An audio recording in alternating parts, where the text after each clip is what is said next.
ഇതിലെന്താണ് character? ഇതിലെന്റെ ക്യാരക്ടറിന്റെ പേര് ഐശ്വര്യ എന്നാണ്. അപ്പം ട്രെയിലറിൽ കാണിച്ച പോലെ എക്സ് ഗേൾ ഫ്രണ്ട്, ശ്യാമിന്റെ എക്സ് ഗേൾ ഫ്രണ്ട് അങ്ങനെയാണ് പറഞ്ഞിട്ടുള്ളത്. ഡെന്റിസ്റ്റ് ആണ്. ഞാനും ഇവരുടെ ഗ്യാങ്ങിൽ ഒരാൾ തന്നെയാണ്. അപ്പം ചില സാഹചര്യങ്ങൾ കാരണം ഇവരുടെ കൂട്ടത്തിൽ പെടുകയും പിന്നെ ആ ജേർണിയിൽ ഞാനും ട്രാവൽ ആവുകയാണ്. എനിക്കും നേരത്തെ ഇപ്പം അർജുൻ പറഞ്ഞ പോലെ തന്നെ ആദ്യം ADJ ആണ് ചെയ്യുന്നതെന്ന് പറയുമ്പോഴത്തേക്കും ഞാൻ ഭയങ്കര എക്സൈറ്റഡ് ആയി. കാരണം പുള്ളിക്കാരൻ്റെ മുമ്പുള്ള പ്രീവിയസ് മൂവീസ് ഒക്കെ ഞാൻ കണ്ടിട്ടുണ്ട്. അപ്പം ഇങ്ങനെ ഒരു കൈൻഡ് ഓഫ് സിനിമ ഞാൻ ചെയ്തിട്ടില്ല. ഇതുപോലെ ഫണ്ണായ ഒരു ഗ്രൂപ്പ് ഓഫ് പീപ്പിൾ, ഫ്രണ്ട്ഷിപ്പ് അങ്ങനെയുള്ളൊരു സിനിമയൊന്നും ഇതുവരെ ചെയ്തിട്ടില്ല. അപ്പം അത് കേട്ടപ്പോൾ എനിക്ക് ഭയങ്കര പേഴ്സണലി എനിക്കും ഇഷ്ടമുള്ള കൈൻഡ് ഓഫ് സിനിമയാണത്. അപ്പോൾ അത് കേട്ടപ്പോൾ എനിക്കും ഇഷ്ടം തോന്നി. അങ്ങനെയാണ് ഞാനിതിൻ്റെ ഭാഗമാവുന്നത്. ഈ സിനിമകളിൽ നിന്നും ഓരോ സിനിമയിലേക്ക് മാറുമ്പോൾ കുറെ നമ്മുടെ ചേഞ്ചുകൾ ഉണ്ടാവും അല്ലേ? നമ്മൾ ഏത് ക്യാരക്ടറാണ് അതിൻ്റെ ചേഞ്ചുകളുണ്ടാവും. ഇതിലേക്കും എന്തോ ഡോക്ടർ ആവുന്നു, അങ്ങനെ ഒരു ചേഞ്ചുകൾ. ആ ചേഞ്ചുകൾ എങ്ങനെയാണ് നമ്മൾ ലീഡ് പിടിച്ചു പോകുന്നത്? എനിക്ക് ശരിക്കും പറഞ്ഞാൽ ഇങ്ങനെ ഒരു കൈൻഡ് ഓഫ് സിനിമ ഇത് പുതിയതാ. ഞാൻ ഇങ്ങനെ ഇപ്പം ഈവൻ തമിഴിൽ ചെയ്തിട്ടുണ്ടെങ്കിലും ഇത്രയും യങ് ആയ ഒരു ടീമും ആർട്ടിസ്റ്റ് എല്ലാവരും ഇത്രയും യങ് ആയി നിൽക്കുന്ന ഒരു ടീമിൻ്റെ കൂടെ ഞാൻ ചെയ്തിട്ടില്ല. ഈ ക്യാരക്ടർ എന്ന് പറഞ്ഞാൽ കുറച്ച് പ്രെഡിക്റ്റ് ചെയ്യാൻ പറ്റാത്ത ഒരു ക്യാരക്ടർ. ചിലപ്പോൾ നമുക്ക് ഏകദേശം ഒരു ധാരണ ഉണ്ടാവും ഒരാൾ ഈ ഒരു അവസ്ഥയിൽ എങ്ങനെയായിരിക്കും റിയാക്ട് ചെയ്യുന്നത് എന്നുള്ളത്. പക്ഷേ ഈ ക്യാരക്ടർ അങ്ങനെ അല്ല. ഇത് ഭയങ്കര ലൗഡാണ്, ഭയങ്കര ഓവർ ദ ടോപ്പ്, അങ്ങനെ ഒരു കൈൻഡ് ഓഫ് ക്യാരക്ടറാണ്. അപ്പം റെഫറൻസ് എന്ന് പറയുന്നത് ആകപ്പാട് ADJ പറഞ്ഞു തരുന്ന കാര്യങ്ങൾ മാത്രമേ ഉള്ളൂ. അപ്പം പുള്ളിക്കാരൻ പറയുന്നത് കുറച്ചെങ്കിലും ചെയ്യാൻ ശ്രമിക്കുക, അത്രേ ഉള്ളൂ. അപ്പം അതാണ് ചെയ്തിട്ടുള്ളൂ. നമ്മൾ ചെയ്ത് വെച്ചിട്ടുണ്ട്. അതറിയില്ല, കുറച്ചെങ്കിലും ചെയ്തു വെച്ചിട്ടുണ്ട്. ഭയങ്കരമായിട്ടാണ് ടാക്ടിക്കലായിട്ട് പിടിച്ചേക്കാണ് അല്ലേ? അല്ല, അത് നമുക്ക് ചിലപ്പോൾ തോന്നുന്നു ഞാൻ ഭയങ്കരമായിട്ട് ചെയ്തു, കാണുന്ന ഓഡിയൻസ് അല്ലേ ജഡ്ജ് ചെയ്യേണ്ടത്. അപ്പൊ അതുകൊണ്ടാണ് ഞാൻ പറഞ്ഞ അവര് കണ്ടു പറയട്ടെ എങ്ങനെയുണ്ടെന്നുള്ള കാര്യം. 14-ാം തീയതി വളരെ ദിവസമല്ലോ അല്ലേ? പേര് ഇതുവരെ മാറിയില്ല അല്ലേ?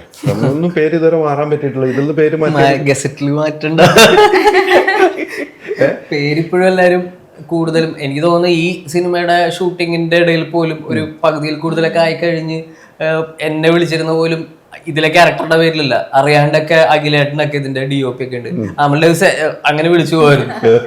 അപ്പൊ വിളി ഇപ്പോ ശീലമായി. പക്ഷെ ഭയങ്കര സന്തോഷത്തോടു കൂടിയാണ് ആ വിളി കേൾക്കുന്നത്. ആരെങ്കിലുമൊക്കെ ഇങ്ങനെ എക്സ്ക്യൂസ് ചോദിക്കും, സോറി കേട്ടോ ഞങ്ങൾ അങ്ങനെ അറിയാതെ ആ പേരെ മനസ്സിൽ വരുള്ളൂ, അത് വന്നാ മതി എന്ന് സന്തോഷത്തോടെ പറയും. ഇതില് ഇനിയിപ്പം ഈ പേരിൽ അറിയപ്പെടണം. ഈ പേരും എന്നെ കഥ കേട്ടപ്പോ ഭയങ്കരമായിട്ട് അട്രാക്ട് ചെയ്തൊരു കാര്യമായിരുന്നു ഈ സിനിമയിലും പേര്. ഹരിഹരസുധൻ എന്നാണ് പേര്.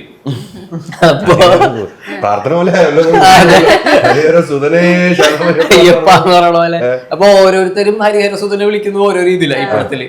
അപ്പൊ അതൊക്കെ തിയേറ്ററിൽ എത്തുമ്പോ രസമായിട്ട് വരുമെന്നും ഈ പേരും വിളിപ്പേരായി മാറട്ടെ എന്ന് ആഗ്രഹിക്കുന്നു. ഇഷ്ടപ്പെട്ട് കഴിഞ്ഞാൽ അങ്ങനെ വിളിക്കും ആൾക്കാർ. അല്ല, ഈ പേര് എല്ലാരും വിളിച്ചോണ്ടിരിക്കണം എല്ലാ വീട്ടിലും. അല്ല, എന്നെ കാണുമ്പോൾ വീട്ടിലും വിളിക്കുന്നുണ്ട്. ശബരിമല സീസൺ ആകുമ്പോ ഓക്കെയാണ്. അപ്പൊ ഈ പേര് വേറെ ലൈഫിലേക്ക് എത്തും കേട്ടോ. അങ്ങനെയാണ് ഇവരെല്ലാം വിളിക്കുന്നത്, വേറെ രീതിക്കാണല്ലോ വിളിക്കുന്നത്. ശബരിമല സീസൺ ആകുമ്പോൾ കിടക്കപ്പുറത്തെ ഉണ്ടാവും. വീടിന്റെ ഫ്രണ്ടിൽ കൂടെ ശരണം വിളിച്ചു പോകുമ്പോൾ എഴുന്നേറ്റ് നോക്കിയിട്ടുണ്ട്.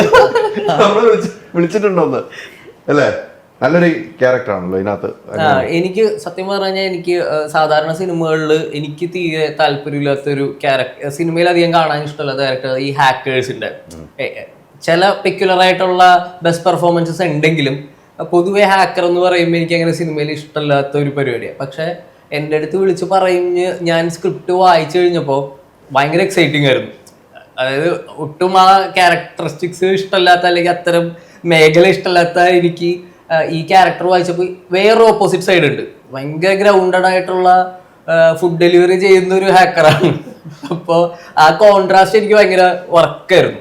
പിന്നെ ഈ ഹാക്കിങ് പല സിനിമകളിലും നമ്മൾ കാണാറുണ്ട്. ഹാക്കർ ആണെങ്കിൽ കുറച്ച് മണ്ടനായിരിക്കും, അബദ്ധങ്ങൾ പരിപാടികളൊക്കെ ആയിരിക്കും. പക്ഷെ ഇതിനകത്ത് ഹാക്കിങ് വളരെ ജെന്യൂൻ ആയിട്ടാണ് ആൾ ചെയ്യുന്നത്. അല്ലാതെ സംഭവിക്കുന്ന അബദ്ധങ്ങളേ ഉള്ളൂ. അല്ലാതെ സമയത്ത് മൊത്തം മണ്ടനാണ്. കുറച്ച് കൂടുതൽ ബുദ്ധിമാനാണെങ്കിലേ ഉള്ളൂ. Ultra modern kitchen devices. ഒരു കിച്ചണിൽ വേണ്ട എല്ലാ ലേറ്റസ്റ്റ് ബ്രാൻഡുകളും ഇവിടെയുണ്ട്. ലോകോത്തര ബ്രാൻഡുകൾ, original products, wide range. MyG future.